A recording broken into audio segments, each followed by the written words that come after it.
The second of the 5 mitzvot of the Elo Devarim She'ein Lahem Shi'ur paragraph is the mitzvah of Bikkurim. Bikkurim were a sacrificial offering given to the Kohanim who were on duty at the time. They divided the produce amongst themselves to be eaten within the walls of Yerushalayim Ir HaKodesh. The period of Bikkurim began on and around Shavuot and continued all the way through until Chag HaSukkot. Mitzvat Bikkurim was limited to the Shivat HaMinim, wheat, barley, grapes in the form of wine, figs, pomegranates, olives in the form of olive oil, and dates. Another provision was that these fruits needed to be grown in Eretz Israel. People living outside Eretz Israel were not extended the opportunity to participate in the mitzvah of Bikkurim. There are 3 textual sources that relate to the mitzvah of Bikkurim.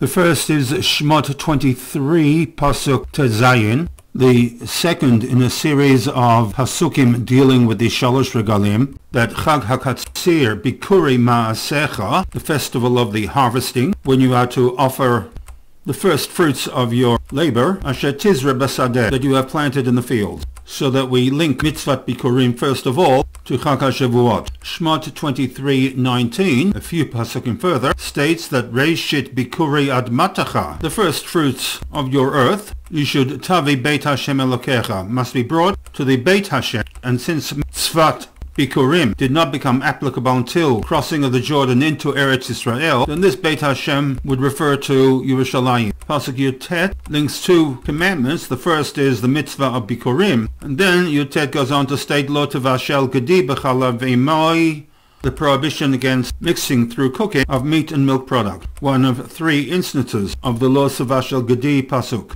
So we have the when, we have the what, and the where.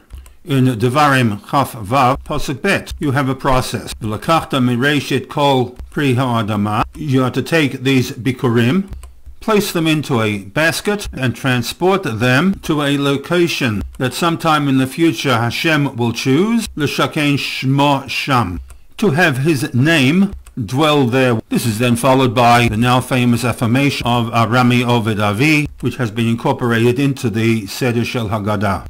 The Mishnah states that the mitzvah of Bikkurim, ein lahem shi'ur. There is no fixed amount. And once again we have the question, is the Mishnah suggesting that there is no maximum amount required for the mitzvah of Bikkurim? In other words, you may designate as much of your produce percentage-wise as Bikkurim, or is the Mishnah suggest the polar opposite, that you may technically fulfill mitzvah Bikkurim with the smallest measurable amount of fruits?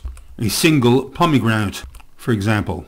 Once again, a primary source comes from the Rambam, Hilchot Bikkurim, Perek Bet, where he writes, HaBikkurim ein lahem shiur min haTorah. There is no fixed amount with respect to Mitzvat Bikkurim, and there always is a but, aval, medivrei he. When one moves on from Midoraita into the area of Midorabanan, Sarech lahafresh echad mishishim. Rabbinically, there is a minimum requirement, and that is 1/60th of one's produce. However, having established the 1/60th rule, harotze la'asot kol sadehu Bikkurim, one who wishes to very generously designate his entire field as Bikkurim to be brought to Yerushalayim, or Sehu, that individual may do so. So from the thrust of the Rambam, it would appear that the Rambam reads the minimum standard into the Ein Lahem Shiur. That technically you can get by with one single fruit, Midoraita, as far as Torah law is concerned. Rabbinically, it's 1/60th. One has the option of being extremely generous and to designate the entire field as Bikkurim.